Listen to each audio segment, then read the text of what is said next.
take you back to the past to play the games that suck. He'd rather have a buffalo take a diarrhea dump in his ear. He'd rather eat the rotten of a roadkill skunk and down it with beer. He's the angriest gamer you've ever heard. He's the angry Nintendo nerd. He's the angry Nintendo nerd. Top Gun sort of marks the beginning of a genre. It was one of the first flight simulation games for the Nintendo Entertainment System, or at least one of the most commonly referred to. We obviously know that it ain't got compared with games today, and for that reason you might think it's not worth complaining about. But no, it sucks now, and it sucked back then. Check it out. Mission 1 is training for the next mission. Okay, sounds simple enough. So you get a choice of missiles. So would you rather have more or less? What kind of choice is that? Pick more. I mean, the idea is that the fewer missiles is more powerful, but guess what? Whenever you shoot an enemy plane, all it takes is one shot to blow them up. Even your regular machine gun bullets take them down in one shot, so what's the point? And I love all the useless information on the control board. Altitude, speed. I mean, really, what does it matter? And look at all the gauges on the right just for decoration. The first thing that really sucks about the gameplay is just the fact that it's boring. 90% of the time, you're just flying into a blank sky as little pieces of cotton come flying at you. And yes, I know they're supposed to be clouds. Also, notice the absence of music. I know the developers were trying to make something new, to make it realistic, but what we get is a game that makes you feel like you're in this blank, mindless void. Like, if purgatory exists, this is what it is. Top Gun for the NES. I'd rather fly a cargo plane full of rubber dog out of Hong Kong. Uh-oh, I'm really now. I gotta land on an aircraft carrier. A feat that's impossible. Your radar monitor gives you instructions on how to land, but no matter what you do, you still crash. You know, it's like every time I get to this part, I think I might have a chance. This is gonna be it. I'm finally gonna land the plane. Speed down. Left, left, speed up, right, right, speed up, speed down, left, left, speed up, speed down, up, up, up, up, I'm hitting up.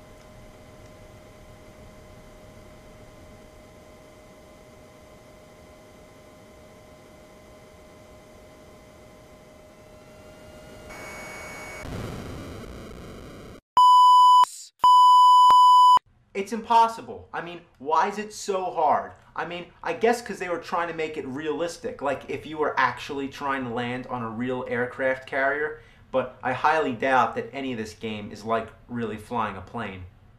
So even though I crashed, it only takes a life away and it still lets me continue to the next level. Mission 2, destroy an enemy aircraft carrier. Alright, fine. As long as I don't have to land on it. Now the only difference with the second level is that you're below the clouds and you can now see the water. Basically it's just a darker color blue than the sky. But stay the away, there's battleships that shoot the out of you. You're best off just flying into the sky the whole time. Now halfway through this level your fuel starts to run out, so this refueling plane comes and then you have to control its nozzle. So just like landing the plane, this is impossible and I've never once done it. You just have to be lucky. I mean, your accuracy has to be 100% perfect. And really, I don't have a clue how it works. Down, down, speed up, down, down, left, left, up, up, speed up, left, left, down, down, up, up, and left, left, right, right, up, up, left, left, down, down, up, up. What the What was I supposed to do? Now look at the plane. It just goes away like him. I mean, they just leave you out here to die.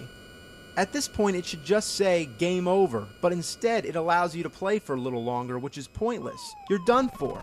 The refueling plane doesn't come back, and within minutes, your fuel runs out and you finally lose. And that's as far as I ever got.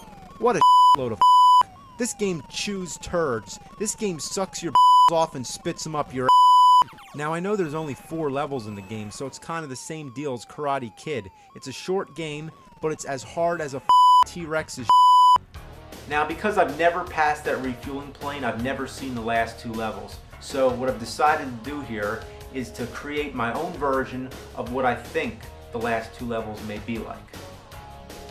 Mission 3, blow up.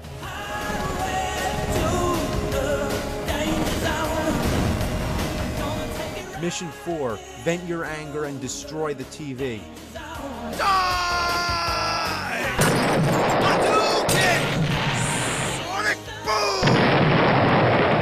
Well, if you just haven't had enough fun torturing yourself with this awful game and you still want some more, well, guess what? You're in luck. There's a sequel, Top Gun: The Second Mission, which doesn't really make much sense because it sounds like you're talking about the second mission in the first Top Gun.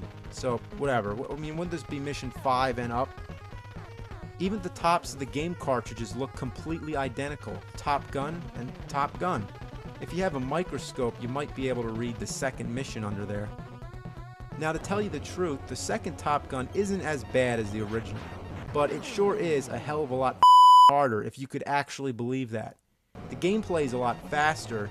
You can fly upside down and spin around, although I don't really know what the point of that is. And there's also not as many dead spots where you're just waiting for something to happen and looking for enemies. Here, your enemies come after you right away and they just blow you out of the sky, so you have to really think fast. The missiles are really hard to dodge, and just like the first time, one missile is enough to kill you. But this time they're even worse because they're faster and they don't seem to come anywhere near as close as they did before. In the original Top Gun, when a missile hits you, it looks like this. And in the sequel, it looks like this, much farther away. So if you played the original first, you're going to be really disoriented that you have so much less time to get out of the way. Besides, they still look like bowling balls on fire. I never made it past the first stage, but that's also because I don't have the patience for this crap. Now, adding to this game, there's a versus mode. The one-player game where you battle the computer is impossible. Your opponent just disappears right away. He flies right behind you and just blasts your to oblivion. And the two-player game is what it is. It's just 2 players shoot each other up. And the one thing I find really disappointing is that after you blow up your opponent, you see him escape in a parachute. And you don't want that to happen. You want to see him die. Anyway, that's all I have to say about this garbage.